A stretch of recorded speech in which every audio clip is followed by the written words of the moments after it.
Nah teman-teman, kali ini saya akan bahas apa yang saya suka dan saya tidak suka dari Honda Vario 125 tahun 2022 ini.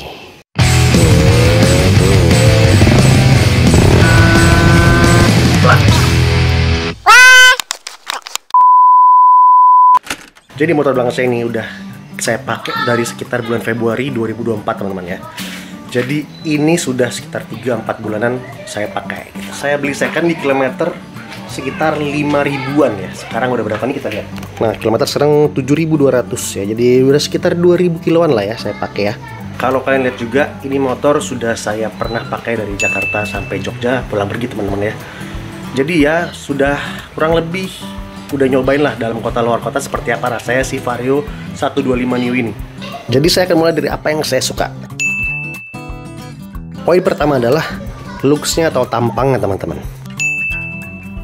Jadi menurut saya, ini subjektif ya, selera kembali lagi ya. Cuman menurut saya ini adalah salah satu motor matic kecil yang paling ganteng di kelasnya. Bahkan menurut gue di kelas-kelas lainnya ya gitu ya. Karena menurut saya Honda ini ya, Honda yang sasis ini desainnya nggak pernah ada yang fail ya. Dari mulai yang Vario 125 Bohlam tuh yang KZR yang lama, terus yang setelahnya lagi yang LED Old, sama nih yang terakhir yang LED New, sama yang baru lagi kan ada yang LED New Gen 2 ya. Itu nggak pernah salah desainnya menurut saya. Jadi kayak desainnya tuh well built banget gitu. Dari mulai mukanya ya, dada depannya tuh, lampunya, kontur bodinya, terus velgnya, batoknya, bodi sampingnya.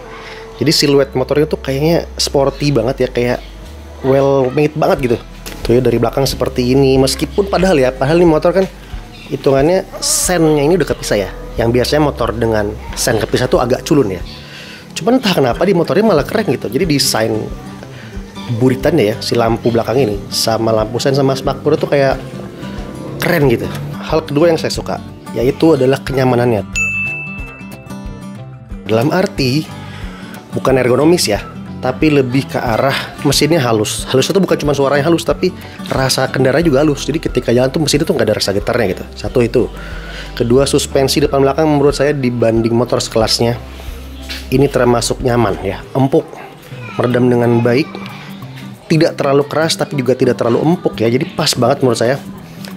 Buat sendiri enak, buat boncengan juga enak. Jadi kalau misalkan biasanya kan kalau kita sendiri itu kekerasan, atau kalau berdua malah mentok ya, kampukan ya, malah bottoming. Ini dua-duanya aman. Jadi sendiri aman, berdua pun enak gitu. Lalu yang ketiga ya, itu adalah performanya. Jadi untuk kelas 125 cc menurut saya ini performanya oke lah. Jadi bukan yang paling hebat juga dan bukan yang paling inferior juga. Cuman dia menurut saya adalah kombinasi dari ekonomis dan juga performa yang oke gitu. Jadi saya sudah naik motor ini atau bawa motor ini dalam kota ya tentunya, dan sudah coba dibawa jarak jauh ya, sekitar 1.200 kilo pulang pergi. Itu yang saya rasain ya dari mesin ya. Itu mesinnya itu tenaganya cukup. Jadi untuk boncengan, nanjak-nanjak no problem. Meskipun memang tidak yang terbaik ya performanya, cuman buat nanjak masih oke, buat nyalip kendaraan gede masih oke gitu ya, nggak kekurangan tenaga. Lalu dari segi keekonomisan ya, ini motor lumayan irit menurut saya. Jadi berdua itu sekitar 1 liter 43 sampai 45 kalau boncengan. Kalau bersendiri di dalam kota bisa sampai 50-an gitu. Nah kalau luar kota kurang lebih 45 km per liter untuk boncengan ya. Jadi dari segi looks, kenyamanan, sama performa mesin ya, itu menurut saya motor ini oke lah, mantap gitu ya. Jadi bukan kaleng-kaleng. Kalau durabilitas part saya belum tahu ya, karena kan motor ini walaupun saya beli bekas tapi kilometer masih rendah gitu ya, dan saya juga baru megang ini sekitar 3-4 bulan. Jadi kalau durabilitas part atau keawetan partnya itu saya belum bisa ngomong banyak. Nah, setelah tadi ngomongin yang saya suka ya, sekarang saya jelasin apa yang saya nggak suka dari motor ini. Yang pertama dan yang paling bahaya menurut saya adalah ini nih, rem depan ya. Motor ini termasuk hitungannya masih KM rendah lah ya, masih 7.000 kiloan ya. Saya pakai motornya dari kilometer 5.000 sampai 7.000 ya. Jadi 2.000 kiloan kurang lebih saya udah pakai motor ini. Ini tidak ada perubahan dari segi remnya gitu ya. Ini rem sudah saya baikin standar lagi. Sebelumnya itu pakai diameter disc 260 mm. Jadi pakai ini standar sama pakai disk gede gitu ya, itu sama aja, remnya nggak pakem teman-teman, ngeloyor gitu. Kalau kata mekanik sih gara-gara kombi brake sistemnya gitu ya. Katanya kalau mau misalkan pakai melepasnya itu kombi brake sistemnya dicabut gitu. Tapi kan baik lagi ini kan motor standar ya. Si CBS itu kan sebenarnya fungsi untuk bisa lebih men-secure lah bidang pengereman. Tapi yang saya rasakan malah ini remnya tidak enak ya, ngeloyor, nggak pakem gitu. Jika dibandingkan sama rem-remnya Yamaha, bisa kelihatan juga kan dari piringannya ya, tuh yang kemakan itu atau yang kena kampasnya. Itu nggak semua itu memang, jadi cuma bagian tengahnya doang tuh. Nah, gue nggak tahu nih, paling standar loh, kaliper standar.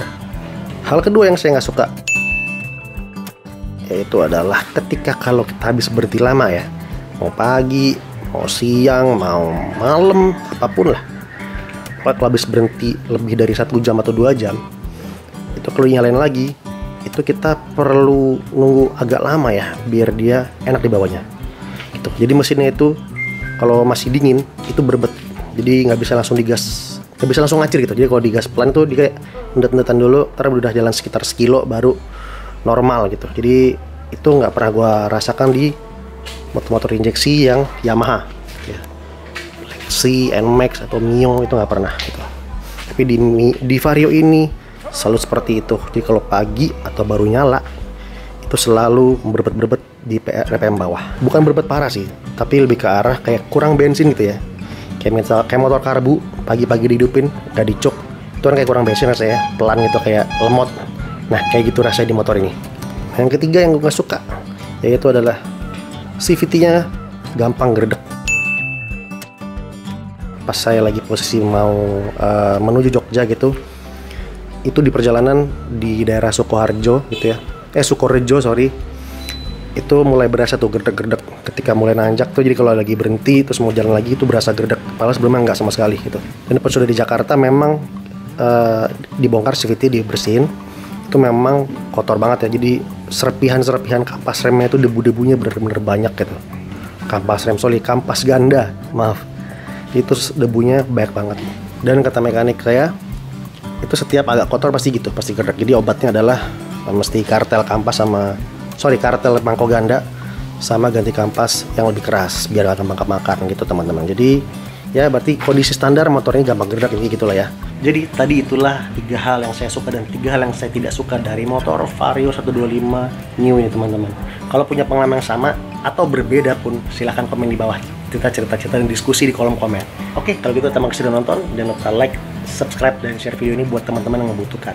Oke, kalau gitu Diki Ju cabut dulu teman-teman. Makasih sudah nonton.